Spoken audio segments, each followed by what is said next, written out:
Quer dizer que o Nicolas já chegou querendo xingar, cara. Começamos bem. Ótimo começo para nossa conversa sobre Coreia. Pessoal, tá dando para ouvir? Tudo certo? O som tá bacana, claro, nítido. Hoje nós temos muitas coisas interessantes para discutir aqui. Ok. Tem tanto tempo que eu não uso esse software aqui de streams, cara.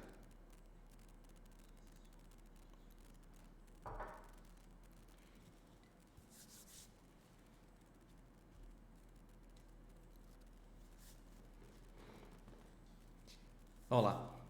Primeiro de tudo, eu vou explicar como que vai funcionar a dinâmica de hoje, depois explicar um pouquinho mais como que vai ser esse quadro aqui do novo canal do Nick Internacional na Twitch. A partir daí a gente segue para falar de tudo que a gente puder das Coreias.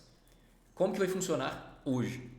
O objetivo nosso aqui hoje é falar tanto do que levou as Coreias a chegarem da situação em que elas estão agora, quanto falar Coreia do Norte, Coreia do Sul e todos os poderes que estão interessados no desfecho dessa disputa.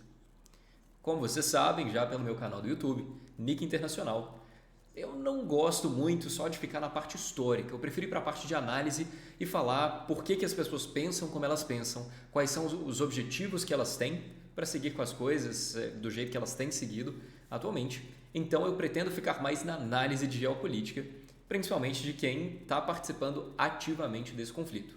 Não são só as duas Coreias, apesar de parecer que sim boa parte do tempo.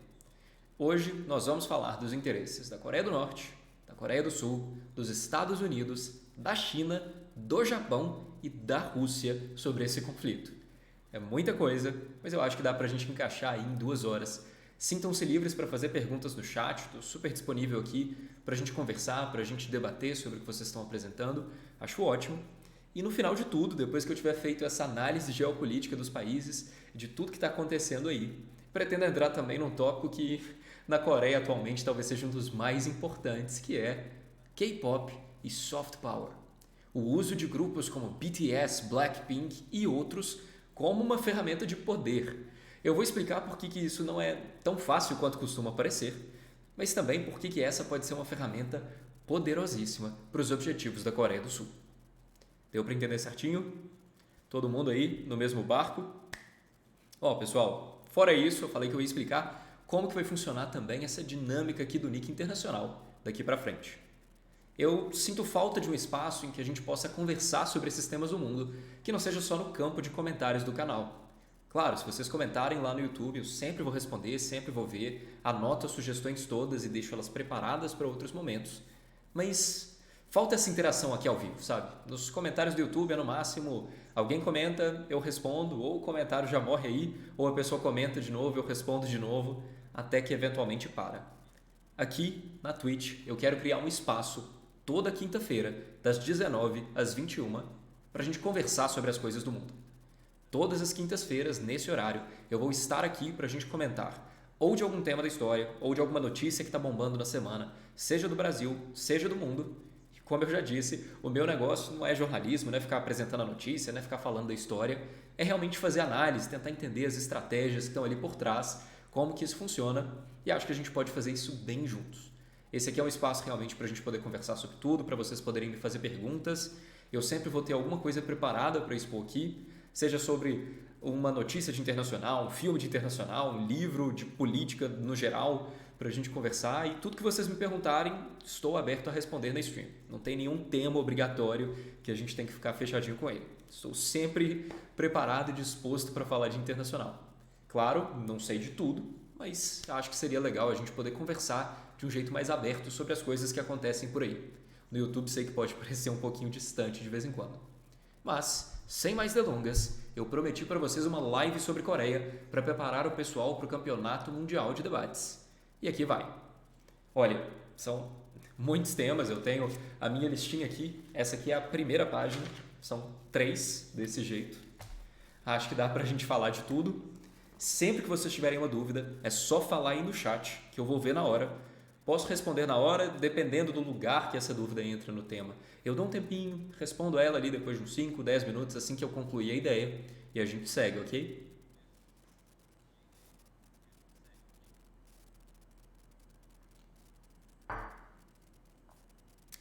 Ó, para falar de Coreias, o ideal é a gente começar do começo. Não exatamente o começo para as Coreias, porque se fosse isso, galerinha, o lugar que tem guerra. Mas realmente, o começo das Coreias é a guerra. Primeiro de tudo, final do século XIX, início do século XX, as Coreias passaram por um período bastante conturbado. Já em 1894, eles tiveram a Guerra Sino-Japonesa entre China e Japão pelas Coreias. Pouco depois, em 1904, nós tivemos a Guerra Russo-Japonesa, também na região das Coreias e ocupando também um pedaço da China. E depois desse período, de 1910 até 1945, a Península da Coreia foi ocupada pelo Japão.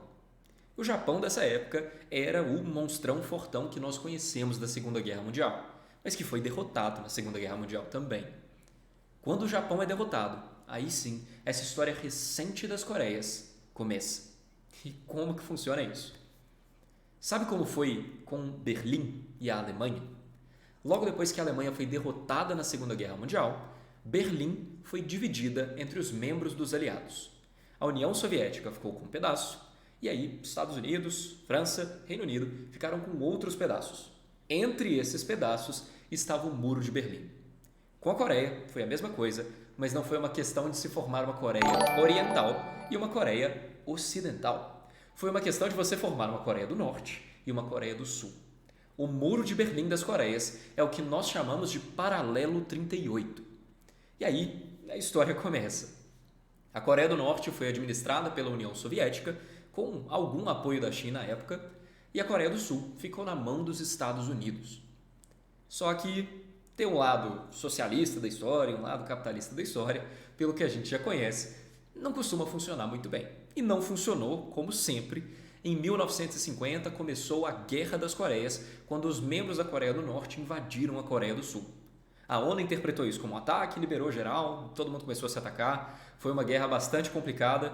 Os Estados Unidos e vários países de uma coalizão das Nações Unidas mandaram tropas para a Coreia, só que no início essas tropas levaram uma surra, até que elas conseguiram equilibrar mais o conflito. E aí, com o tempo, finalmente, aí sim o pessoal voltou para trás e deu para os dois países assinarem o armistício em 1953. Esse armistício é muito importante, porque é ele que está aí funcionando, vigente até hoje. Até hoje as Coreias estão em guerra. Elas simplesmente estão num cessar-fogo. Armistício é, vamos colocar as armas de lado, mas a gente ainda não está de bem não. Hein? É isso que está acontecendo entre a Coreia do Norte e a Coreia do Sul. Eu precisei dar essa introdução, porque isso é a base para tudo que está acontecendo por lá agora. Falando especificamente agora dos nossos players nesse conflito, né? Coreia do Norte, Coreia do Sul, começando com a Coreia do Norte. Coreia do Norte não é lá dos países mais abertos do mundo. A gente não tem exatamente muitas informações sobre o que acontece lá dentro, sobre as dinâmicas de poder, sobre as violações de direitos humanos e toda essa dinâmica de poder realmente que tem lá dentro.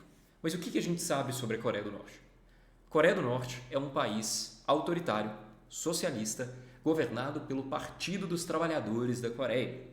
E o Partido dos Trabalhadores da Coreia, hoje, é governado por Kim Jong-un, que é o líder supremo da Coreia do Norte. Kim Jong-un é o herdeiro da família que reina sobre a Coreia do Norte desde 1950, quando seu avô, Kim Il-sung, era o governante. Depois veio o pai de Kim Jong-un, Kim Jong-il, e agora está lá o coleguinho mais popular, pelo menos de imagem, que ficou ainda mais popular quando o pessoal achou que ele tinha morrido e sido substituído por um sósia. Inclusive tem vídeo disso lá no canal do YouTube. Mas e aí? Qual é a relevância disso para o que a gente está falando aqui? A Coreia do Norte se tornou um ponto de bastante instabilidade, não só na Ásia, mas no resto do mundo. Isso porque é um país que se sente ilhado a várias sanções econômicas sobre a Coreia do Norte. E por se sentir ilhado, e principalmente por se sentir ameaçado, a Coreia do Norte tentou a todo custo desenvolver capacidade nuclear. Só que diferentemente de alguns países que desenvolvem capacidade nuclear ali no laboratório, escondido, no deserto, e fica por isso, depois eles só falam, hahaha, eu tenho bombas nucleares, O que a Coreia do Norte faz é constantemente testar as suas novas armas, a sua nova artilharia no mar. Nossa, Bernardo, mas eles estão mandando então bomba nuclear para o meio do oceano? Não, mas eles estão mandando os mísseis que conseguem carregar as ogivas nucleares para o meio do oceano. E, galera, foi tipo acompanhar uma pessoa que está estudando mais e ficando cada vez melhor numa matéria, sabe? Eles começaram com mísseis péssimos, com péssimo alcance. E aí cresceu um pouquinho, cresceu um pouquinho, cresceu um pouquinho, e agora eles já têm mísseis balísticos que conseguem acertar quase que o mundo todo. Teve até um mapa que virou meme no Brasil um tempo atrás, não sei se vocês se lembram, que mostrava o mapa do mundo, aí mostrava o alcance dos mísseis da Coreia do Norte. E em cima do Brasil tinha uma curva. Então o alcance da Coreia do Norte ele contornava o Brasil e não caía aqui. Isso virou assim, farra pra galera no Twitter. E realmente até hoje eu não sei por que no mapa de países que a Coreia do Norte consegue atingir, o Brasil aparentemente é o lugar mais seguro de todos. Mas Coreia do Norte entrou na pauta do mundo, principalmente por essa postura de fazer constantes testes militares. Isso irritou muito o Japão, que é o país que a Coreia do Norte com mais frequência ameaça, e a Coreia do Sul, que é o país que está ali mais próximo e que se desencadear qualquer tipo de conflito é quem mais vai sofrer na pele os impactos disso. Principalmente, e esse é um ponto muito importante, galera, porque as Coreias não se veem como dois países diferentes. Para eles, é Coreia. Os coreanos do norte veem como Coreia e tem um pessoal chato lá embaixo no sul. Os pessoal do sul vê como Coreia e tem uns doidos autoritários lá no norte. Mas é Coreia. É um país só e todos eles concordam nisso. O único problema que eles têm é de reunificar essas concepções para as coisas seguirem. Mas vamos lá. A Coreia do Norte não é um problema só pela questão nuclear. A Coreia do Norte é um problema também pelo discurso intenso que eles fazem de guerra contra os Estados Unidos, de guerra contra o Japão, de guerra contra a Coreia do Sul, que agora tem ficado menos frequente, mas de vez em quando acontece. O tempo todo eles falam que vão criar um mar de chamas para pegar todo mundo, que vão bombardear tal lugar, que o Japão vai ver que os mísseis chegam lá. Todos os dias tem uma ameaça diferente. E justamente por esses testes balísticos, por essas ameaças, a ONU já colocou sanções várias vezes sobre a Coreia do Norte, que é uma coisa que força esse país a continuar pobre. Mas e aí? Ok, né? Coreia do Norte eu acho que é um assunto relativamente conhecido dentro da nossa ignorância, que a gente não sabe muito sobre ele, mas do que a gente sabe eu acho que todo mundo sabe. É isso. Autoritário, baixinho, gordinho que fica brincando com armas e ameaçando todo mundo, e tem uma tensão forte com a Coreia do Sul. A gente sabe que de vez em quando o pessoal foge da Coreia do Norte ou o pessoal da Coreia do Sul joga alguma coisa pelo muro para o pessoal ver por lá. Eu acho que nisso realmente dá para entender. Mas vamos para a parte mais interessante de todas, que é como que os países interpretam essa questão da Coreia do Norte. Por que se importa para os Estados Unidos? Por que se importa para a China? E como que eles têm se comportado nessa situação? Olha, importa muito para os Estados Unidos, porque por muito tempo os Estados Unidos ficaram muito envolvidos ali na Coreia do Sul. A Coreia do Sul tem tropas dos Estados Unidos até hoje e os Estados Unidos sempre foram, como a gente até gosta de brincar, né, a polícia do mundo, mas de uma forma bastante literal. Eles, como a potência mundial, como líder do sistema global, sempre se preocuparam muito em controlar quem tem poder de trocar a ordem completamente. Basta um tirozinho de arma nuclear para mudar completamente a estrutura liberal que a gente tem hoje. Vamos só responder as perguntas do chat? Vamos lá. A relação da Coreia do Norte com a China mudou nessas últimas décadas? Sim, a reação da Coreia do Norte com a China mudou nessas últimas décadas. Eu vou pedir para você segurar essa pergunta só um pouquinho, que a gente fecha os Estados Unidos e já entra no balanceamento que a China tenta fazer dessa situação, porque aí eu acho que vai ficar um caminho mais lógico, vai ficar mais fácil de entender. Mas sim, essa relação mudou. Vamos lá. Sobre os Estados Unidos, fora essa questão de um policiamento hegemônico para preservar a ordem liberal, que é a coisa mais importante para eles, tem também várias ameaças da Coreia do Norte a fortes aliados dos Estados Unidos. São ameaças constantes ao Japão, são ameaças constantes à Coreia do Sul, e os Estados Unidos tinham que fazer alguma coisa, principalmente porque o Japão foi um país que ficou sem exército por boa parte do tempo por culpa dos Estados Unidos, pelo tratado de rendição que o Japão assinou depois do fim da Segunda Guerra Mundial. Então, tem toda uma dinâmica de poder ali que é mais sensível. E também, claro, os Estados Unidos querem ter menos uma preocupação na Ásia. Pessoal, os principais pontos de preocupação dos Estados Unidos estão na Ásia. Você tem ali a Rússia, você tem o Oriente Médio, que está num ponto intermediário entre a Ásia e a Europa, você tem a China e você tem a Coreia do Norte. Se os Estados Unidos conseguirem desnuclearizar a Coreia do Norte, eles perdem pelo menos uma dor de cabeça. É pelo menos mais uma noite de sono que o presidente dos Estados Unidos pode ter. E isso para eles vale muito a pena. É tirar um player nuclear do tabuleiro. E para os Estados Unidos, essa é uma das grandes considerações. Você vê que nos últimos anos teve uma tentativa muito forte de aproximação com a Coreia do Norte, não é nem para conseguir paz, é na verdade para conseguir que o país tope desnuclearizar. Os Estados Unidos, desde a Guerra Fria, dos grandes impasses nucleares que a gente teve, eles estão tentando gerar um movimento gradual dos países de abandonarem as suas armas nucleares. Tanto que o arsenal dos Estados Unidos caiu expressivamente nos últimos tempos, tanto pelo Tratado de Não Proliferação, quanto por outros tratados nucleares que foram feitos depois disso. O ideal é ninguém ter uma arma que pode ser jogada, queimar a atmosfera do mundo e acabar com a vida na Terra. E, pelo menos, eles têm tentado fazer esse papel, para garantir que o mínimo de países possível tenha essa possibilidade. Mas aí, qual que é a dificuldade de os Estados Unidos fazerem uma política que tem efeito com a Coreia do Norte? Olha, não é só sobre o que você faz. Quando a gente discute política internacional, eu acho que às vezes dá uma impressão para quem está ouvindo que é: mas se o fulano fizer uma ameaça aqui, aquela outra pessoa vai reagir automaticamente desse outro jeito. Não é bem assim, pessoal. Por quê? Porque entre a palavra e a reação da outra figura tem um espaço que se chama credibilidade. O quanto que aquela figura acredita em você e como que ela interpreta essas suas palavras.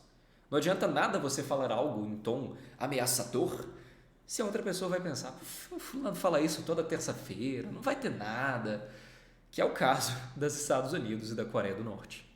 Os Estados Unidos não veem credibilidade na Coreia do Norte a ponto de eles fazerem um compromisso, por exemplo, de tirar sanções. E isso acaba muito com as negociações porque a Coreia do Norte sempre pede para tirar sanção. Os Estados Unidos falam: eu tiro sanção se você me prometer que não vai fazer mais teste. Mas a Coreia do Norte promete, na semana seguinte está fazendo mais teste, está brigando com o Japão, brigando com a Coreia do Sul. E a Coreia do Norte também não acredita nos Estados Unidos, ainda que os Estados Unidos prometam: nós vamos acabar com sanções. Só nos últimos anos os Estados Unidos já falaram que ia chover fogo sobre a Coreia do Norte, que qualquer coisa que eles fizessem, qualquer ameaça ia ser interpretada como um ato de guerra. Já falaram várias coisas, nunca fizeram nada. Então nenhum dos países aqui acredita no outro. E essa é a morte das negociações. Nenhuma negociação vai para frente se você não achar que você pode confiar na outra pessoa. O pessoal das internacionais aí pode identificar que isso é um princípio, tanto do direito quanto da política internacional, que se chama Pacta Sunt Servanda. É justamente essa necessidade de você cumprir com os combinados. Os acordos devem ser cumpridos. Se não tem isso, não tem nada. Acho que isso explica essa grande posição dos Estados Unidos, mas à medida que a gente entrar em Coreia do Sul, em Japão, eu acho que fica mais claro. Agora, respondendo exatamente a pergunta de relação da Coreia do Norte com a China nas últimas décadas e como que isso mudou. Olha, a China tenta se vender como um país super interessado em desnuclearizar a Coreia do Norte. Não é o caso. A China não está nem interessada em acabar com a Coreia do Norte, da forma como ela está hoje, nem está interessada em manter perfeitamente a Coreia do Norte do jeito que ela está hoje, ou pelo menos permitir que ela se fortaleça. A China está interessada no status quo. A China está interessada em um cenário que não é nem tanto ao mar, nem tanto à terra. Por quê? E a gente pode se perguntar. E essa é uma mudança na postura da China. Porque antes, como eu tinha dito, no período da Guerra Fria, a Coreia do Norte só tinha o apoio da União Soviética, dos países soviéticos como um todo, e da China. A China, inclusive, entrou na Guerra das Coreias para apoiar a Coreia do Norte. Tinha tropa chinesa na Guerra das Coreias. Só que aí, o que acontece, galera? A China hoje vê a seguinte situação. O maior adversário dela são os Estados Unidos. E a China tem que evitar ao máximo o crescimento da influência dos Estados Unidos ali na região da Ásia.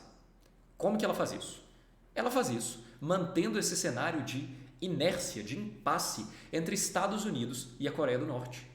Nem a Coreia do Norte consegue o fim das sanções e a reunificação com a Coreia do Sul, nem os Estados Unidos conseguem a desnuclearização da Coreia do Norte e o fim do governo socialista que tem lá.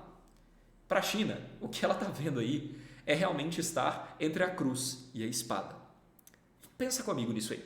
Vamos lá. Se a Coreia do Norte ficar forte demais, se ela ficar realmente sem qualquer tipo de sanção, sem qualquer tipo de impedimento, ela vira uma ameaça muito maior para os Estados Unidos. E se ela virar uma ameaça muito maior para os Estados Unidos, o que os Estados Unidos vão fazer? Eles vão levar mais tropas para a Ásia, eles vão colocar destroyers, eles vão colocar porta-aviões, eles vão aumentar os contingentes que já estão na Coreia do Sul, os contingentes que já estão no Japão, justamente para dar conta dessa ameaça da Coreia do Norte. E isso para a China é péssimo. Eles não querem ter mais tropa dos Estados Unidos na região da Ásia. Mas também é péssimo para eles o outro cenário, que é o cenário em que a Coreia do Norte fica fraca demais. Se a Coreia do Norte ficar fraca demais, a Coreia do Norte desmantela. Ela é absorvida pela Coreia do Sul e, sendo absorvida pela Coreia do Sul, evidentemente, quem vai mandar é a Coreia do Sul. Essa Coreia do Sul que é mais alinhada com os Estados Unidos do que com a China. Então, de qualquer forma, a Coreia do Norte ficando muito forte, a Coreia do Norte ficando muito fraca, você fortalece a presença dos Estados Unidos na Ásia. E é por isso que a China mudou essa posição para ficar ali num chove e não molha. Chega uma votação de sanção no Conselho de Segurança, pelo menos ali até 2017, 2018, a China apoiava, falava, não, vamos colocar sanção na Coreia do Norte sim. Mas por baixo dos panos, quem estava negociando com a Coreia do Norte era a China. Teve inclusive uma reclamação de uns anos atrás, não me lembro se foi 2019 ou 2018, que os Estados Unidos reclamaram muito com a China, que a China tinha facilitado a venda de petróleo para dentro da Coreia do Norte, ou seja, a importação de petróleo pela Coreia do Norte e facilitado a exportação de carvão no valor de quase 400 milhões de dólares da Coreia do Norte. E os Estados Unidos falaram, poxa, de que adianta a gente colocar um embargo econômico, sanções econômicas, se você vai ficar ajudando a galerinha a realmente sair aí do meio do papel? Pô, aí não dá muito certo. E é exatamente isso que a China tem feito nos últimos tempos. Ela tem ficado nessa posição meio termo, ela não apoia medidas mais duras contra a Coreia do Norte por medo de o governo cair, mas ela também não alivia muito para a Coreia do Norte para não dar a possibilidade de ela se tornar uma ameaça grande bastante para os Estados Unidos intervirem. Eu queria saber, inclusive, se respondeu a pergunta, se acha que ficou legal. Se não, a gente continua aqui, porque realmente esse assunto que a gente mais tem é pano para manga. E ainda tem muita coisa hoje, pessoal. Agora a gente entra em Coreia do Sul.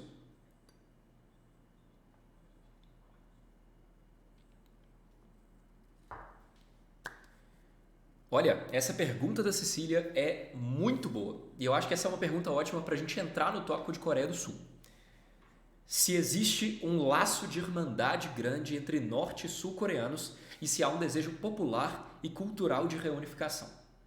Sim, e para a gente falar disso, é uma questão de a gente falar da direita e da esquerda coreanas, porque é exatamente assim que elas se dividem.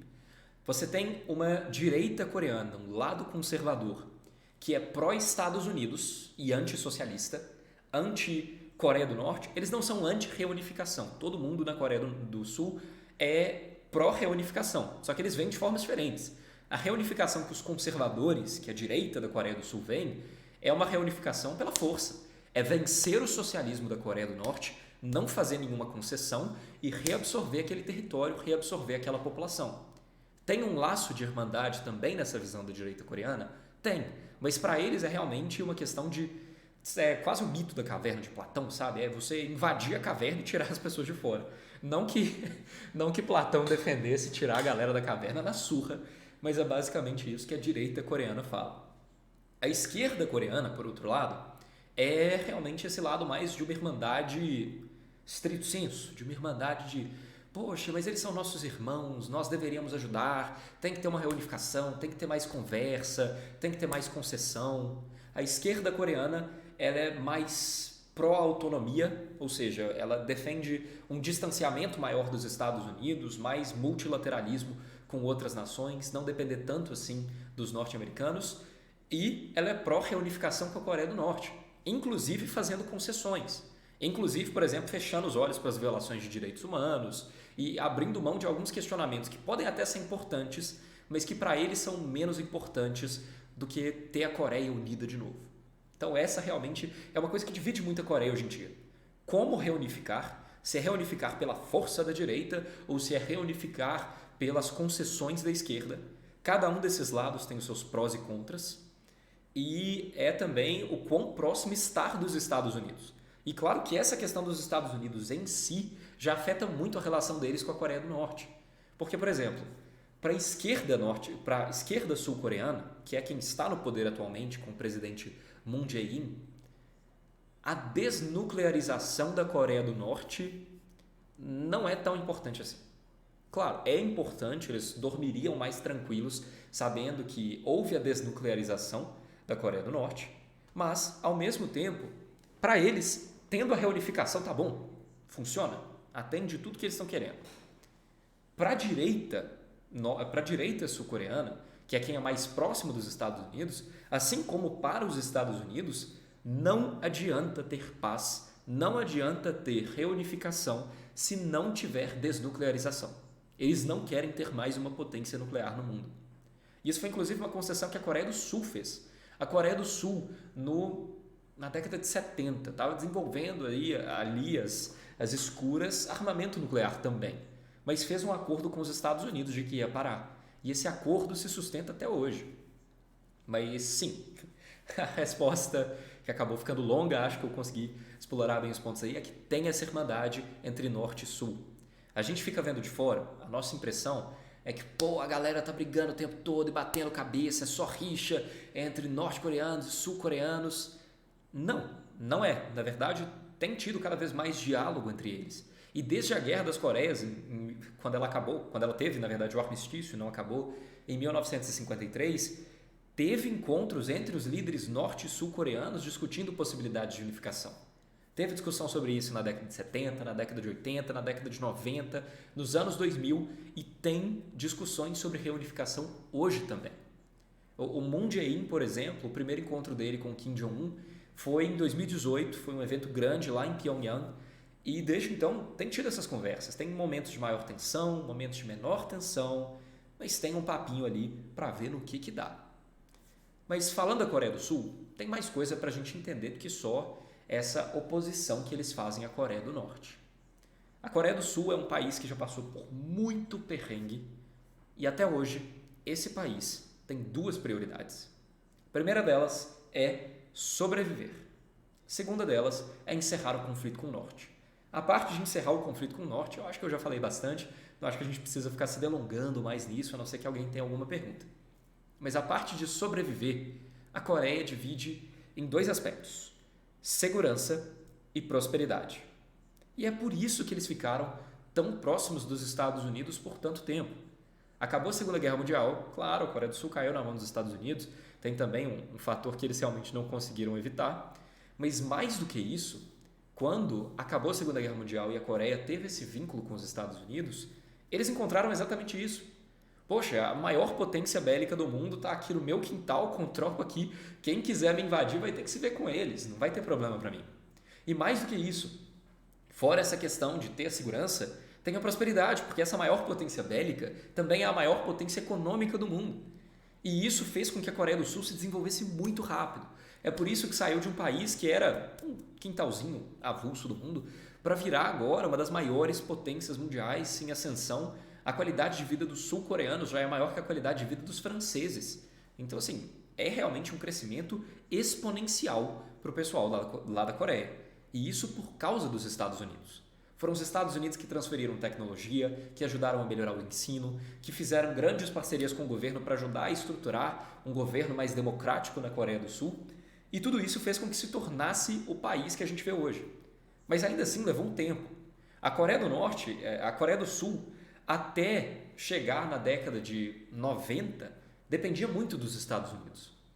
E você vê, por exemplo, esse envolvimento da Coreia do Sul com os Estados Unidos, quando você percebe que a Coreia do Sul mandou tropas para todas as guerras que os Estados Unidos declararam, desde a Guerra da Coreia.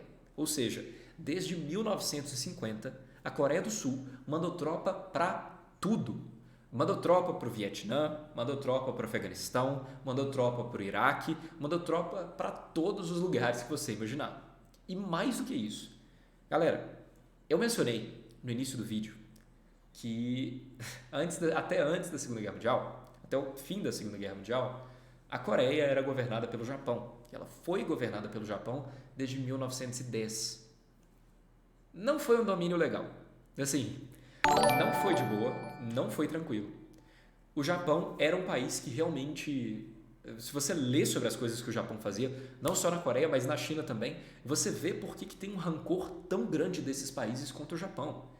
O que o pessoal estava fazendo, por exemplo, o que a Alemanha nazista fez com o Holocausto era quase o que o Japão estava fazendo na Ásia. Sabe, tinha campos de concentração, tinha estupros em massa, tinha assassinatos, execuções arbitrárias, tinha tomada de propriedade da galera. Era um absurdo o que acontecia na Coreia e o que acontecia na China. E a Coreia e a China carregam muito essa dor e carregam muito essa mágoa contra o Japão até hoje.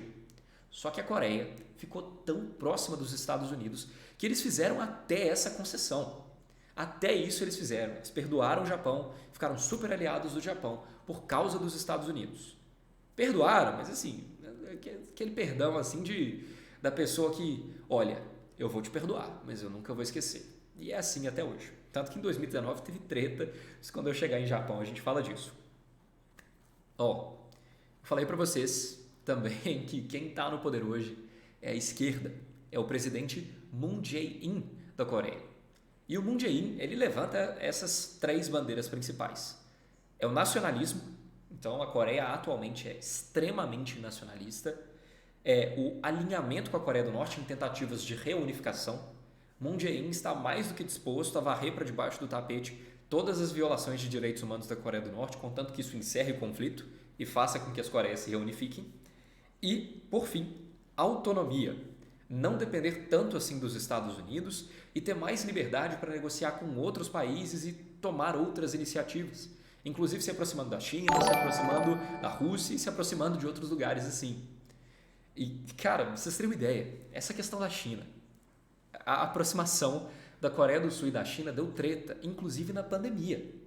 Porque um dos grandes medos da Coreia do Sul era que, começada a pandemia, e a Coreia do Sul, o Japão, a Coreia do Norte e China foram alguns dos primeiros lugares a ter casos de Covid, se eles fechassem as fronteiras com a China para produtos e pessoas chinesas, eles tinham medo de um backlash chinês.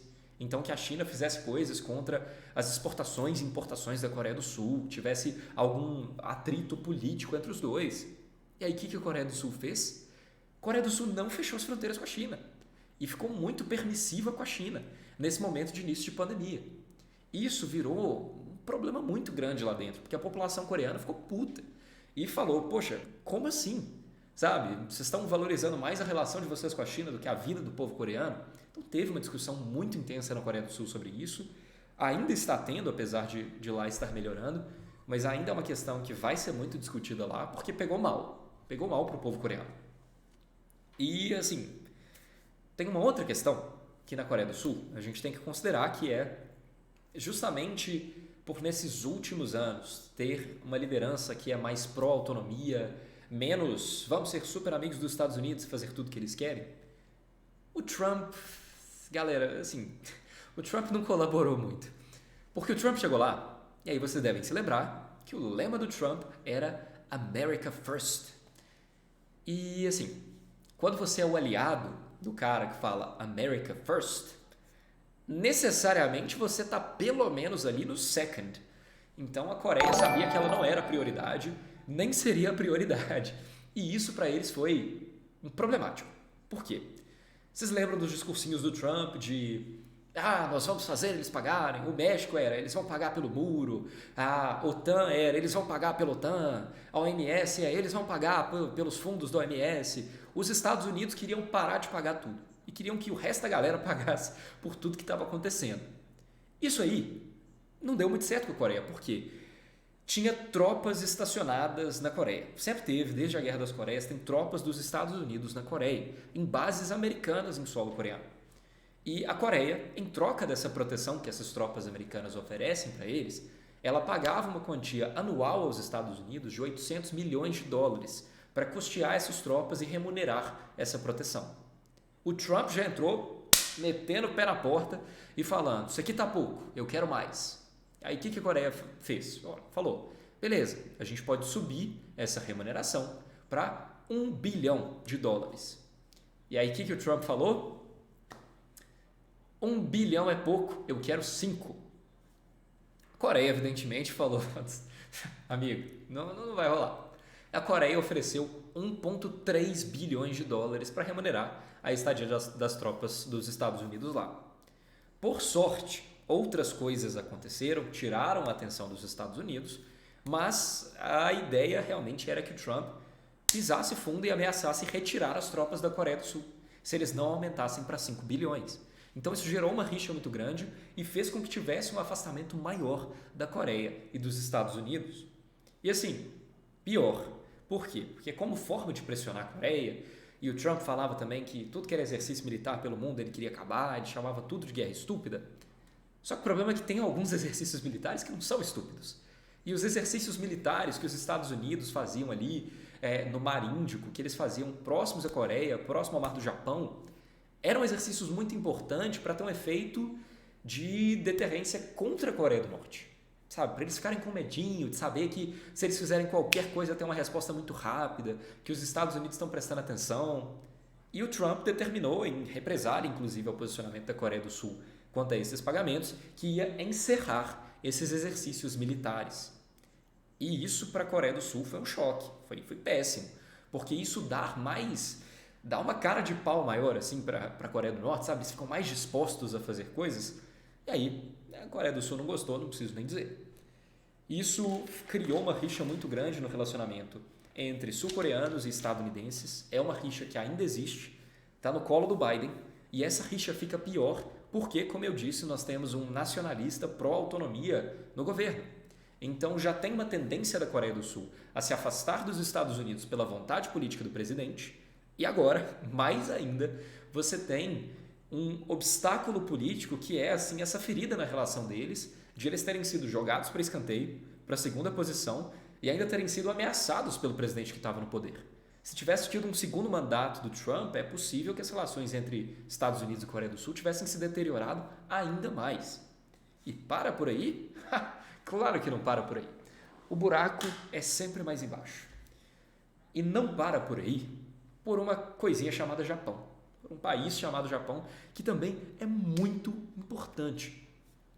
Galera, o Japão, como eu disse, o Japão governou a Coreia de 1910 a 1945, fez atrocidades com a população coreana na época, atrocidades com a população chinesa na época.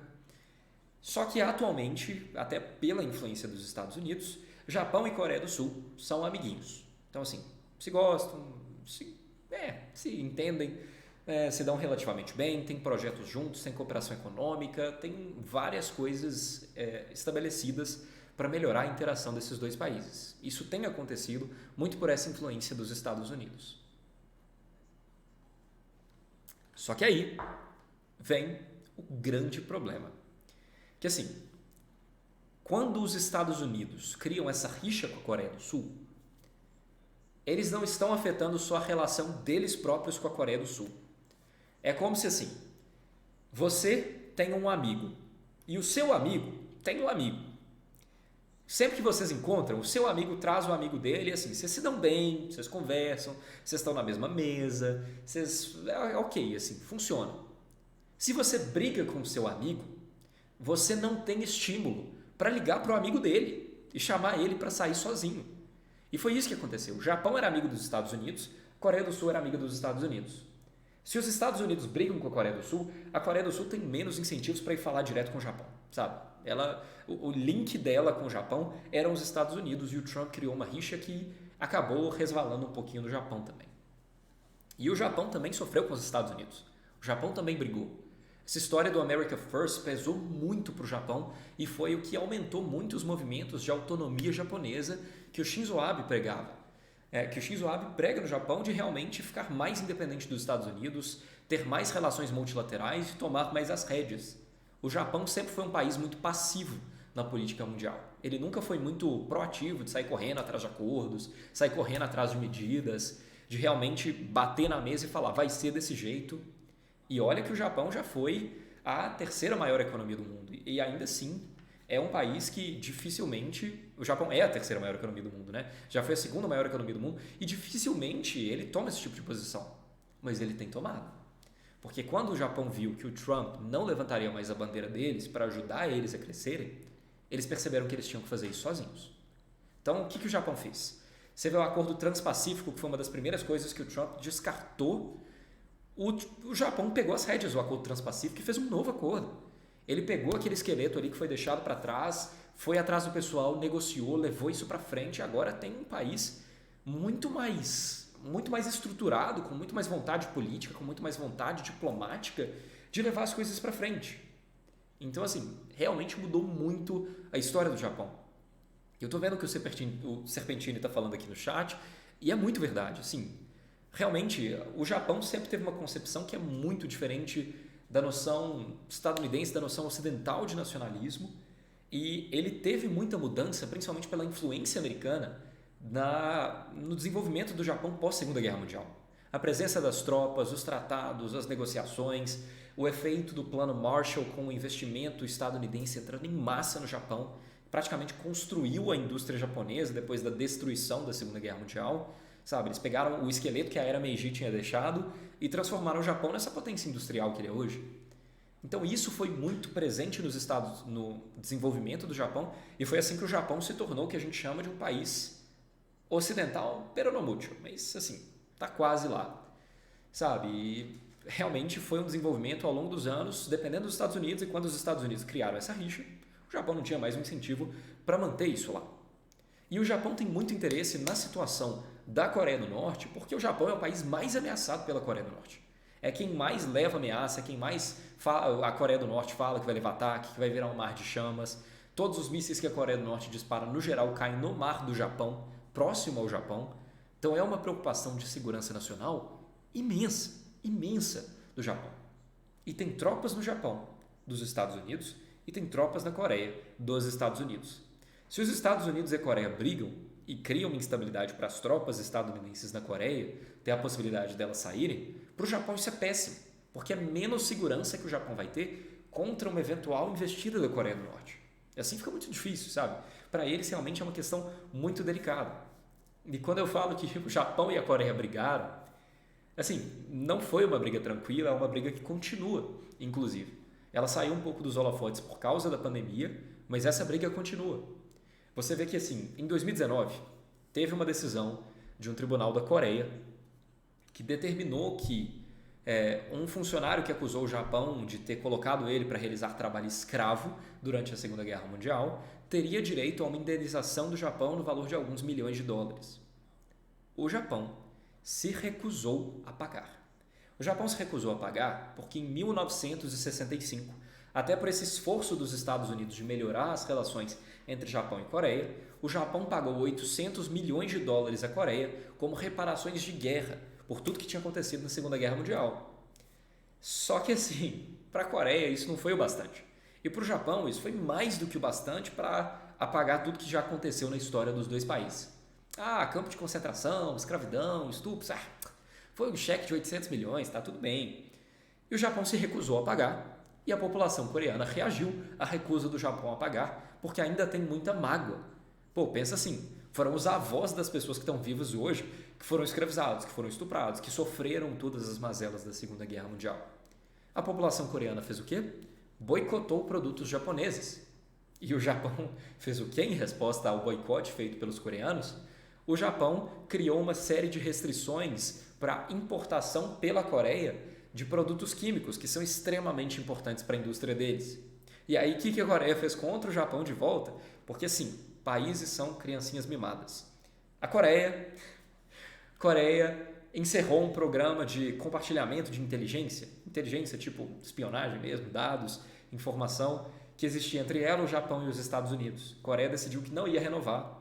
E aí vira uma bola de neve, né, galera? Porque tudo isso deu fôlego para o Trump falar as coisas que ele falou e pedir mais apoio da Coreia.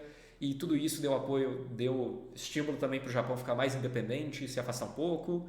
E as coisas vão se aumentando e o status quo atual a Coreia está brigada com os Estados Unidos, tem melhorado um pouco, mas ainda está brigada. O Japão ainda está um pouco brigado com os Estados Unidos, a Coreia está brigada com o Japão. E isso para a China é lindo. Quanto mais Coreia e Japão estiverem brigados com os Estados Unidos, mais a China tem espaço para desenvolver a influência dela ali no bloco asiático. Relação Japão e Estados Unidos versus Rússia. Pontos que me chamam a atenção nessa relação entre as potências. Cara, vou fazer o seguinte, eu vou começar a falar da Rússia com relação à Coreia do Norte, que eu acho que a relação da Rússia com a Coreia do Norte ela é relativamente parecida com a relação da Rússia com o Japão. Tem alguns pontos que são diferentes, mas aí a gente trata deles também, acho que vai dar pra gente pintar um cenário bem legal.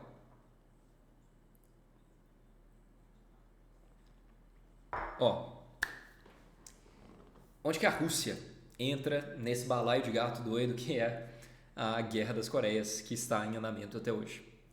A Rússia, assim como a China, prefere estabilidade, status quo, que as coisas se mantenham ali do jeito que elas estão, porque a última coisa que a Rússia quer, principalmente a Rússia de Putin, é justamente que os Estados Unidos aumentem a influência deles na região.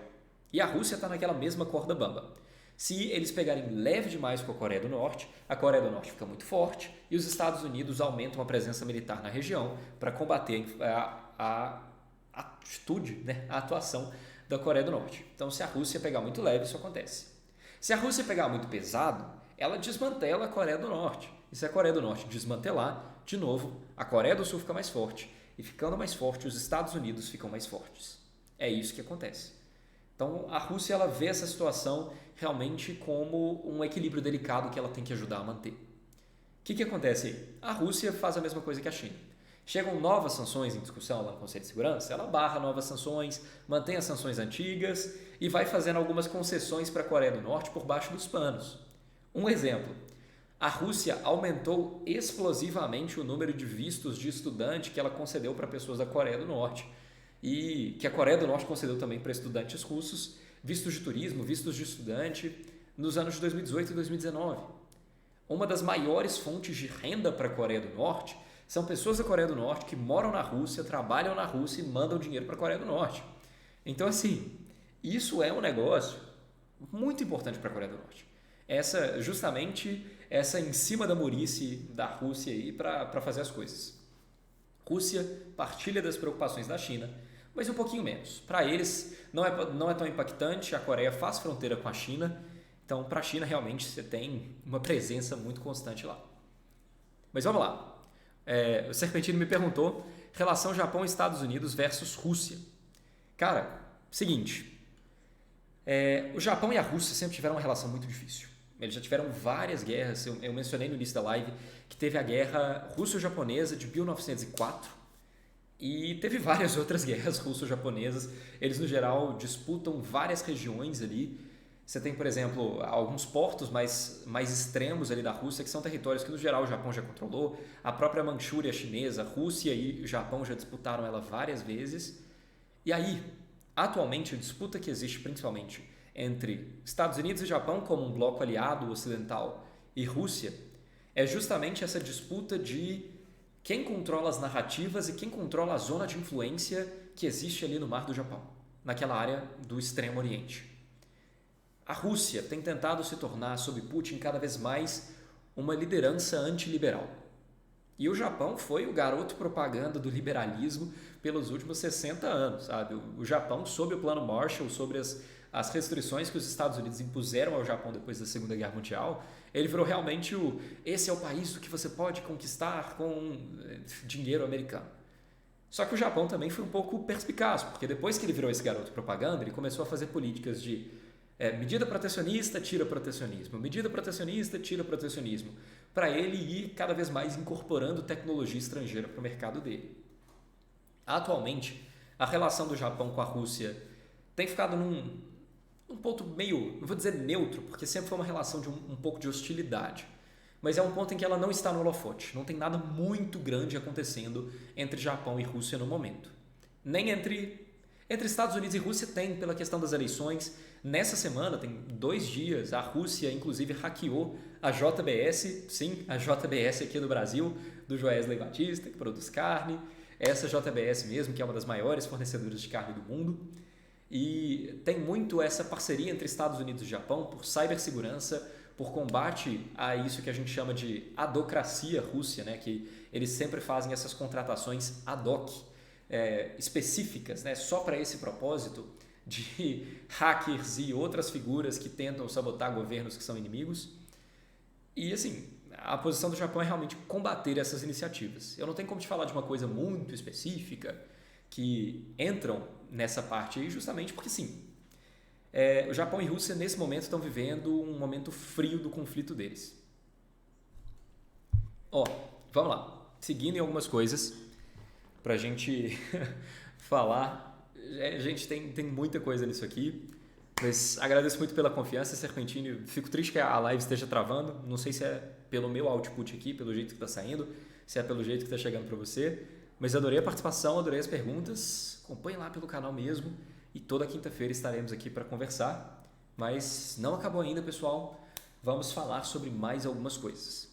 Aqui, eu acho que a gente já falou dos pontos principais, pelo menos do conflito entre as Coreias e como que os países diferentes veem essa relação. Mas e a Coreia em si? Se a gente pegar assim, coisas que estão acontecendo lá dentro, tem o debate público que eu mencionei, que é um debate público entre a direita e a esquerda, a direita coreana querendo cada vez mais proximidade com os Estados Unidos, querendo essa reunificação com a Coreia do Norte, mas de um jeito mais firme, mais truculento, não abrindo mão de combater as violações de direitos humanos. É também por uma questão, a esquerda coreana lutando por essa reunificação a qualquer custo, ainda que eles tenham que ignorar as violações de direitos humanos, acabar com as sanções, inclusive se afastar um pouquinho dos Estados Unidos. Tem essa discussão interna muito grande, mas de dentro para fora, né, fora as discussões internas da política coreana, nós temos aí algumas questões muito divertidas. Nós temos o posicionamento da Coreia com relação à China. Eu já falei do que a Coreia e a China fizeram durante a pandemia, pelo menos o que a Coreia fez com relação à China, que ela não quis fechar a fronteira para não causar afronta à China, ajudou o pessoal a fazer um tanto de coisa na época, tem ficado cada vez mais próxima, estimulado essas parcerias no que a gente chama de ASEAN, que são esses países da região, tem estimulado contatos com a Índia, com a China, com a Indonésia, com todos os países de lá, justamente para tentar essa abordagem mais multilateral de não depender tanto do investimento estadunidense. Mas tem mais coisa por aí.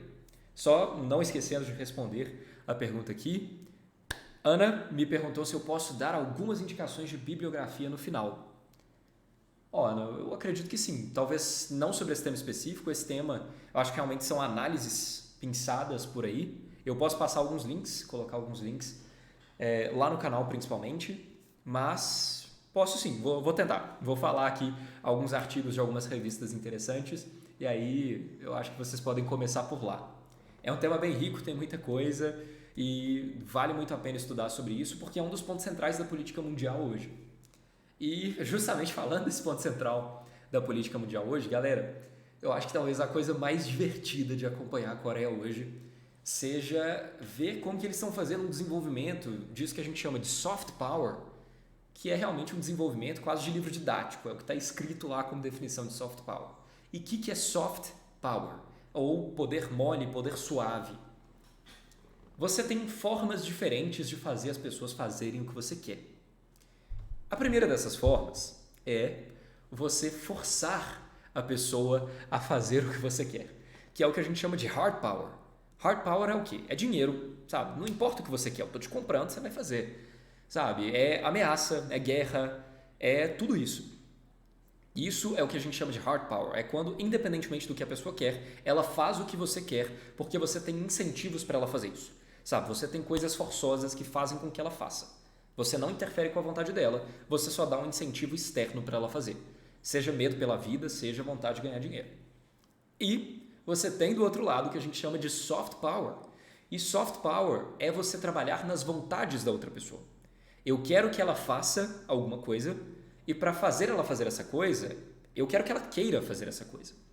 Então eu vou sugestionando, eu vou eu vou gerando algumas influências sobre ela para mudar a percepção que ela tem da realidade, os conceitos que ela tem, as ideologias que ela segue, justamente para ela direcionar isso para aquele negócio que eu quero que ela faça, para aquele negócio que eu quero ver. Isso é soft power. Exemplos de soft power são, por exemplo, diplomacia, negociação. Você está sentado na mesa, falando com a pessoa, realmente mudando as vontades dela. E um dos maiores exemplos de soft power coreano hoje é K-pop. É K-pop, é um investimento forte em doramas coreanos, em cinema coreano. É um investimento muito pesado em cultura. E esse é um investimento consciente. Não pensem que foi assim, uau, surgiu aí um movimento cultural coreano de séries, de música e isso espontaneamente aflorou. Não. Foi um investimento muito consciente do governo coreano, começando ali na década de 90, quando ele criou vários incentivos para essa indústria cultural coreana. Antes da década de 90, para vocês terem uma ideia, na televisão coreana você tinha uma cota de filmes estrangeiros que tinha que passar. Pelo menos X% da programação tem que ser filme estrangeiro. Principalmente filmes dos Estados Unidos, que era o grande parceiro que eles tinham e o grande produtor cultural da época também. Aí, na década de 90, o que acontece é o governo acabou com esse requerimento. Acabou com esse requerimento, colocou muito dinheiro na indústria cinematográfica da Coreia, colocou muito dinheiro no desenvolvimento de bandas coreanas. Acho que deve ter muita gente assistindo aí, talvez, que até sabe mais do que eu do treinamento das bandas de K-pop, mas o que eu posso falar com o meu conhecimento superficial sobre isso é que é um negócio brutal, assim. É realmente pegar essas bandas e você pega a galerinha ainda nova, bota numa academia em que eles vão aprender a cantar, que eles vão morar lá, que eles vão dormir e estudar. É quase um internato musical. É o High School Musical versão punk, versão internato católico coreano. E a galera fica lá 24 horas por dia, 7 dias por semana, sai em feriados de vez em quando para ver a família, vai treinando musicalmente, criando harmonia com o grupo e é quase um reality show também, porque o pessoal vai sendo eliminado ao longo do tempo. Fica só quem tem sinergia com os outros. Então é uma indústria hoje em dia muito elaborada, tem muita coisa. Mas assim, basta você ter os K-popers sendo desenvolvidos, né? Você tem Blackpink, você tem BTS, você tem a galera toda, todo dia uma cor de cabelo diferente, e isso aí te gera soft power. Isso aí te torna uma nação mais influente, é assim que funciona? Não. Isso é uma coisa muito importante. E isso eu vou frisar para sempre, eu vou frisar no canal, eu vou frisar nas lives da Twitch. Muita gente tenta tratar soft power como uma consequência automática de ter algum produto cultural que bomba, que vai por aí, explode. Tipo assim, Hollywood é uma excelente ferramenta de soft power só porque é cheia de celebridades. Ela é uma excelente ferramenta de soft power, mas não é só porque tem celebridades. Ser popular e ser forte em soft power são coisas diferentes. Porque você tem que saber empregar o seu produto cultural de formas que gerem ganhos políticos à nação. A Coreia do Sul, felizmente, tem mostrado uma boa vontade muito grande em tentar fazer isso. Ela ainda está tateando o escuro. Mas assim, um exemplo. Exemplos de como a Coreia do Sul tem feito uso das suas celebridades, do seu K-pop, da sua indústria cinematográfica, dos seus atletas, que ficam cada vez mais famosos para ganhar mais poder, mais influência e mais apoio de outras nações. A Coreia do Sul tem um hábito que eu pessoalmente acho super divertido, super engraçado, que é de levar essas celebridades para grandes eventos políticos e diplomáticos. Um exemplo, o Trump foi à Coreia do Sul, foi conhecer o Moon Jae-in, pouco depois que ele foi eleito. Quem estava na cerimônia? Vários cantores de K-pop, vários atletas de golfe, de basquete, de outros esportes famosíssimos na Coreia do Sul. Tinha grandes diretores, grandes atores e atrizes do cinema coreano. Estava todo mundo lá também na cerimônia com o Trump. Tem eventos nas embaixadas da Coreia? Vai ter alguém de K-pop. Tem algum evento em outro país? Eles pagam para a galera do K-pop ir se apresentar. Em 2018, nós tivemos o primeiro encontro entre Moon Jae-in, que é o presidente da Coreia do Sul, e o Kim Jong-un, da Coreia do Norte. O que aconteceu? Moon Jae-in levou algumas das bandas mais populares de K-pop da Coreia para Pyongyang para fazer um show lá. Porque é isso que gera realmente influência política. São as pessoas entenderem o que está acontecendo. Aqui no Brasil, a gente vê isso recentemente. Não só no Brasil. No Brasil, na Europa, nos Estados Unidos, na África. Nós vemos essa influência coreana como algo de, 5 anos para cá, estourando 10 anos para cá. Se você teve acesso a isso cedo, foi exposto precoce ao K-pop e outras coisas assim. Mas quando você olha para a Ásia em si, você pega Coreia, Japão, China e outros países da região, o K-pop está se expandindo realmente desde os anos 90. Esse fenômeno já foi muito estudado na Ásia por teóricos da Ásia e ele é chamado atualmente de onda coreana, ou na língua local, Hallyu. E é um fenômeno que explica realmente como que essa galera tá virando febre. Cara, vocês acham que K-pop é grande no Brasil? Vocês não viram na China. K-pop na China é um fenômeno. Foi um negócio imenso. Tanto que a China começou a cultivar bandas de pop chinês lá para emular as bandas de K-pop. Começou a desenvolver isso aí e tenta competir, mas é muito difícil você combater com essas bandas de pop coreano. Sabe? Isso é difícil demais. Só estou lendo os comentários aqui. Vamos lá? Nossa, sim, com certeza, Ana. Com certeza, assim, Parasita ter ganhado várias categorias do Oscar 2020 entra numa análise tipo essa também. Por quê? Porque, assim, é um filme crítico da realidade do país, sim, mas eu acho que a gente tem que pensar que, infelizmente, na realidade, as pessoas são sempre um pouco mais burras do que a gente espera. Então, apesar de ter uma crítica, apesar das pessoas verem a crítica, não necessariamente as pessoas introjetam a crítica. O que elas vão lembrar depois de 2, 3, 4, 5 anos, principalmente o público maior que assiste o Oscar, que é uma cerimônia que hoje em dia a galera é ritual você assistir os filmes que estão indicados, principalmente os que ganham depois da cerimônia. O que essa galera vai lembrar é: não, mas filme coreano é muito bom, cara, aquele Parasita, a indústria cinematográfica deles é ótima, aquele diretor é muito bom. Então é isso que fica pro grosso da população. Eles vão pensando nessas questões e não exatamente na crítica que estava naquele filme. E aí você espalha realmente essa imagem de que, a Coreia é muito boa. Então, da próxima vez que tiver um filme coreano, eles vão topar e eles vão assistir. Eles vão parar para ver isso. Se tiver algum evento coreano, talvez eles tenham mais interesse de ir a esse evento. Tem livros didáticos de como aprender coreano que estão sendo distribuídos por aí, que o livro didático é inteiro baseado na banda BTS. Ele está espalhado pelo mundo. E o governo coreano financiou isso.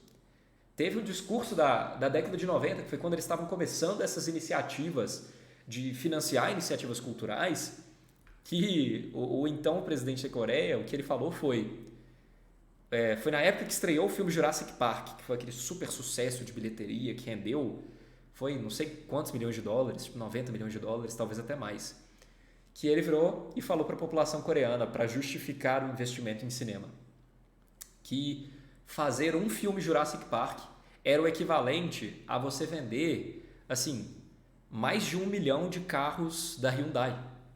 Então faz muito mais sentido para o país investir nesse tipo de iniciativa do que você realmente parar para tentar investir em manufatura, sabe?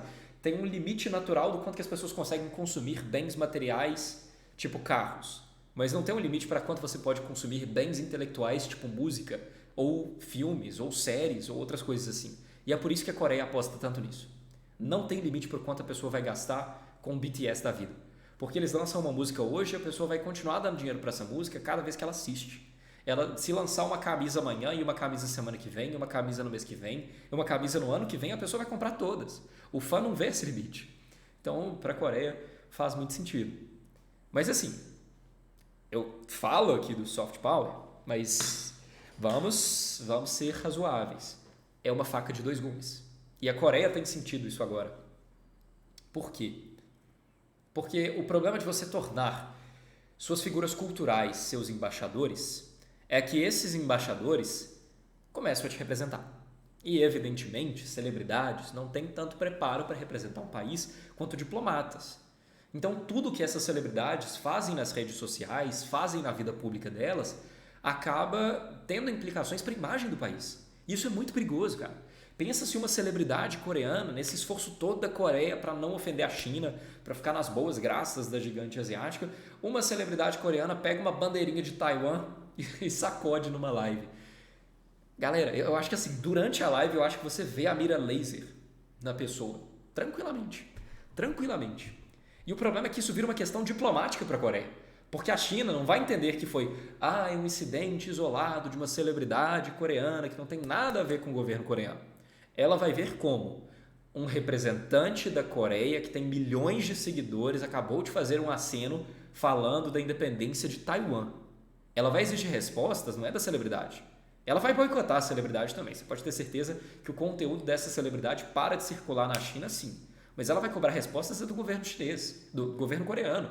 Ela vai na embaixada, vai falar com o embaixador, vai mandar mensagem para o presidente, vai pedir desculpas, vai pedir para prestarem desculpas oficiais e vai ter isso tudo, cara. Assim, a chance dessa celebridade, inclusive, ser demitida, perder contrato, sair de circulação e a Coreia, como país, oferecer uma desculpa oficial à China é imensa, porque essas celebridades viram reais embaixadores da marca que é o país e daquilo que está acontecendo. Então, assim, eu queria trazer esses pontos da Coreia para vocês verem que tem muita coisa para discutir, ainda mais o pessoal que vai aí para o Campeonato Mundial de Debates. Eu acho que tem muitos temas que dá para vocês explorar, que vocês podem explorar. Eu acho que eu falei de vários deles aqui, a visão dos vários países, como interpretar a questão, as coisas que a Coreia do Sul em si tem feito. Eu acho que os principais pontos para a Coreia do Sul nos próximos tempos, e aí já sugerindo temas mesmo, vão ser esses de nacionalismo, né, autonomia ou Estados Unidos, é estabilidade de seu amigo do gigante ou é justamente você se concentrar em ter um multilateralismo que te resguarda de outros cenários. E acho que vai ser as implicações disso também com a Coreia do Norte. É apoiar a desnuclearização ou não apoiar a desnuclearização? É reunificar de todo jeito ou é reunificar só se a gente garantir que está sendo tudo muito bem resolvido? Essas são discussões que são travadas na Coreia do Sul e que eu acho que podem ser travadas por qualquer pessoa, em qualquer lugar. Mas aí, pessoal, assim, pelo menos em conteúdo, eu acho que essa é a parte principal. Mas continua aberto aqui, se vocês tiverem perguntas, a gente pode conversar. Enquanto isso, eu vou abrir aqui os artigos que eu prometi, que a Ana tinha pedido, que aí eu vou falando para vocês exatamente o que eu recomendo. Primeira coisa, assim, até para pesquisa de relações internacionais, eu acho que o mais importante é você abrir revistas especializadas e análises de grandes figuras high level, porque o problema dos livros os livros ficam cristalizados e a realidade muda muito rápido. As análises, você pode ter uma nova análise toda semana. Nos livros você vai pegar um Nike falou na década de 70 de interdependência complexa e aí até hoje o negócio, a galera está martelando em cima disso, tem novas edições, mas não muda muito. É uma mesma teoria, uma mesma interpretação. Pode ter alguém que falou em específico da Coreia, mas é um recorte histórico que está parando ali. Não necessariamente tem uma análise que se envolve um pouco em futurologia, de ver coisas futuras. Então eu recomendo mais revistas. Vendo aqui a pergunta do Serpentini. Concordo que a Coreia do Sul é ainda um país conservador? Essa é uma questão complexa, mas eu acho que dá pra gente falar de algumas coisas assim. Vamos lá. Sim, eu concordo que é um país conservador, mas eu acho que esse é um parâmetro comparativo. Eu acho que é um país conservador se comparado com as trends, com as tendências que o Ocidente tem lançado. Então, por exemplo, uma liberdade muito grande com relação à sexualidade, uma liberdade muito grande com relação a comportamentos no geral, a emancipação feminina, o Ocidente com certeza é quem tem carregado essa bandeira. E são questões que na Coreia do Sul, ainda que seja um país rico, desenvolvido, é um país em que esses debates ainda têm dificuldade de entrar. É tipo o Japão, sabe? Eles estão abertos a muitas das benesses que vêm do Ocidente, mas tem muita coisa que para eles ainda é delicado. E eles realmente têm muita dificuldade de entrar nisso, porque é uma questão cultural muito forte para eles. O que a gente viu quando os Estados Unidos entraram forte na região, depois da Segunda Guerra Mundial, foi uma preocupação muito grande em você mudar o estilo econômico dos países. Então foi uma mudança muito grande do estilo econômico da Coreia até então, foi uma mudança muito grande do estilo econômico do Japão até então, teve um envolvimento ideológico nisso aí, né? Uma mudança ideológica, mas foi uma mudança ideológica voltada para essas questões econômicas. Os Estados Unidos não tinham preocupação com a organização da sociedade japonesa, com a organização da sociedade coreana. Para eles isso era pouco relevante, contanto que eles estivessem na mesma página de mercado. E estiveram esse tempo todo. Só que são sociedades, eu acho que esse é um ponto, é uma das coisas que eu gosto de trabalhar no canal e que eu vou gostar bastante de trabalhar aqui nas lives toda quinta-feira, que não dá pra gente tentar interpretar outros países pela nossa ótica. Nós crescemos em países que tiveram muita facilidade de assimilar esse conteúdo cultural. E eu falo isso mesmo sabendo que o Brasil também não é dos países que teve mais facilidade nisso. Ainda não assimilou. Pô, o Brasil é um país extremamente conservador também. Mas nós temos um background parecido com os Estados Unidos, parecido com os europeus, até porque a nossa colonização já tem 500 anos, sabe? A gente tem 500 anos de ideais europeus sendo discutidos aqui no país. A Coreia, o Japão, não. Você pega a história do Japão, você vai ter o quê? 200 anos atrás, alguns portugueses criaram algumas poucas colônias lá para espalhar o catolicismo, nunca espalhou muito, nunca foi tão relevante assim, não teve muito impacto na organização política do Japão, até porque as elites japonesas eram muito bem estruturadas, eram muito fortes. Essas elites, inclusive, foram as que moldaram também as elites coreana e chinesa. A elite chinesa é uma elite de 5.000 anos, ela também era uma elite muito resistente a esses ideais estrangeiros. Você vê que para realmente ter uma entrada de pensamento estrangeiro na China, você teve que ter a Guerra do Ópio, 2 guerras do ópio, que foram guerras realmente para forçar a liberalização do mercado chinês ao ópio estrangeiro do Reino Unido. E mesmo depois disso, o que você vê não é uma absorção desses valores ocidentais. O que você vê é uma resistência muito grande dos países orientais, que tem uma tradição, uma corrente de pensamento e uma história marcada por questões muito diferentes.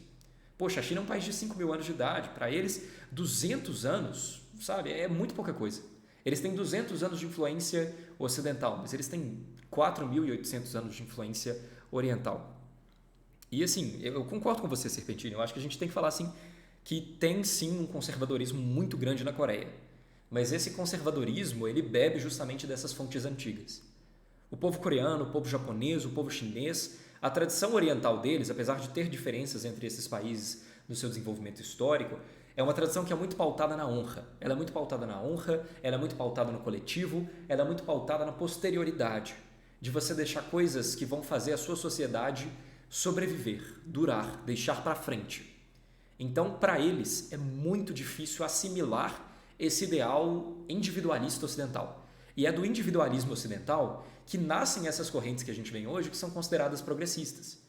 Então, é no Ocidente, com o liberalismo, do indivíduo tem o direito de fazer o que ele quiser, ele não deve ser determinado, não deve ter o seu destino determinado pelo seu nascimento, que surgem essas grandes correntes que depois vão resultar em todos os homens são iguais, todos os indivíduos têm o direito de buscar a sua própria felicidade, a melhor das suas capacidades, todas as pessoas têm o direito de escolher que fé que elas vão professar, quem que elas vão amar, com o que elas vão trabalhar. Isso nasce do liberalismo. E isso nasce dessa tradição ocidental de cada vez mais se focar no indivíduo. Só que esse foco no indivíduo nasce ainda mais lá atrás no cristianismo, que é também uma ideologia que teve muita dificuldade de penetrar ali no Oriente. Como eles estão muito preocupados com a posterioridade, com o coletivo, com honra, com os antepassados, com esse ideal de família e com esse ideal de progresso, para eles é muito difícil você conceder que o indivíduo tenha certas liberdades que se sobrepõem às necessidades que são do coletivo. E para a gente isso realmente se traduz como um comportamento muito mais conservador com relação a várias coisas mesmo. Então sim, eu concordo com você. Eu acho que eles são conservadores e acho que deu para explicar o porquê. Vem realmente de uma base muito diferente. Ana, vamos lá.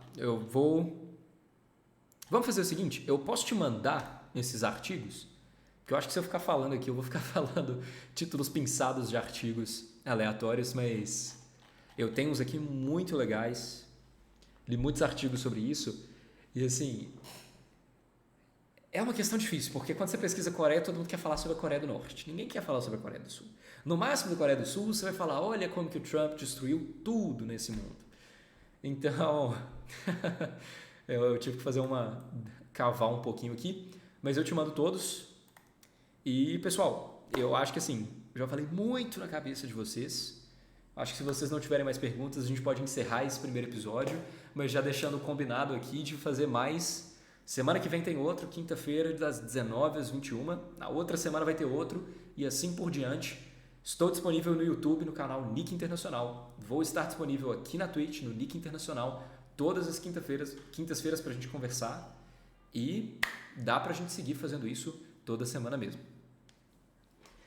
Espero que vocês tenham todos gostado. Fico feliz de já ter lido ali que a Ana gostou, e que também o Bernardo gostou. Espero que você tenha gostado também, Serfetiro, porque você foi o mais participativo. Bom, pessoal, eu me diverti bastante. Quem me conhece sabe que eu sou tagarela, então estar aqui falando para mim é sempre um prazer. E adoro ver também vocês interagindo e perguntando e falando. É assim que fica mais legal ainda. Sempre vai ter uma liberdade muito grande de me perguntar as coisas, de falar comigo, de debater comigo, de falar quando eu estou errado aqui na live também, para a gente construir esse conhecimento de internacional juntos e realmente aprender a explorar esses outros lugares do mundo. Eu vejo como a minha missão gerar mais empatia sobre os outros lugares do mundo, sobre como as outras sociedades pensam, e isso aí realmente acho que dá para a gente ver. Sobre a bibliografia sobre Coreia, para não ficar devendo então, pessoal, o lugar que eu achei que tem os melhores artigos para falar sobre isso é a revista Foreign Affairs. Por que a Foreign Affairs? Eu entendo que ela é uma revista que costuma falar de política externa mais sob uma perspectiva dos Estados Unidos, mas ela tem muitos artigos sobre Coreia e a perspectiva dos Estados Unidos foi uma perspectiva compartilhada pela Coreia do Sul a maior parte do tempo. Então você tem alguns artigos aqui como, por exemplo, Washington is leaping through the Japanese-Korean dispute. China isn't. Esse artigo fala exatamente sobre como houve essa rixa entre japoneses e coreanos e como que realmente, principalmente os Estados Unidos no período Trump e agora no início do período Biden, que tem estado muito focado na pandemia, tem deixado passar essa oportunidade de remediar essas relações. Você tem, por exemplo, The Unraveling of the US-South Korean Alliance, que é uma matéria específica sobre justamente esse encrudecimento das relações entre Estados Unidos e Coreia, que faz um raio-x dessas dificuldades entre Trump e a Coreia do Sul. Uma outra revista que eu gosto também, mas essa já é um pouquinho mais cara, um pouco mais específica, chama Foreign Policy. A Foreign Policy ela é ótima, ela já não é só sobre a perspectiva dos Estados Unidos, ela é sobre uma perspectiva global, mas também não precisa depender só dessas revistas. Tem um repositório muito grande de conteúdo na Le Monde Diplomatique, por exemplo. Quando você pesquisa lá, você consegue achar muita coisa sobre as Coreias. E felizmente, eu acho que eu já cheguei ao ponto de poder dizer também que tem conteúdo lá no Nick Internacional que explica mais sobre as Coreias, que fala sobre esses desenvolvimentos ali na Ásia. E entrando lá no canal, eu espero que vocês consigam encontrar mais conhecimento. Realmente é difícil falar sobre bibliografia específica aqui porque são artigos pontuais. Cada pessoa pega um recorte. Mas eu acho que nessas duas revistas aí, principalmente, vocês vão encontrar muita coisa. Vai dar para ler até cansar sobre as Coreias. E eles ainda recomendam muitos livros que foram escritos pelos redatores de artigos para o site. Então isso vai ficar tudo disponível lá. E se vocês quiserem alguma coisa específica, fiquem à vontade para me mandar mensagem aqui na Twitch, para me mandar mensagem lá no YouTube, me mandar e-mail. Se me pedir, eu mando também especificamente tudo que foi tratado aqui na live e de que artigo que saiu. Mas é isso, pessoal. Fiquei muito feliz com a live de hoje, me diverti. Vou ter que descansar a voz agora para amanhã não ficar destruído. Mas foi ótimo falar com vocês, agradeço muito pela presença. Conto com vocês para as próximas também, nas próximas semanas. É isso, essa foi a primeira transmissão do Nick Internacional. Vejo vocês na quinta que vem. Obrigado.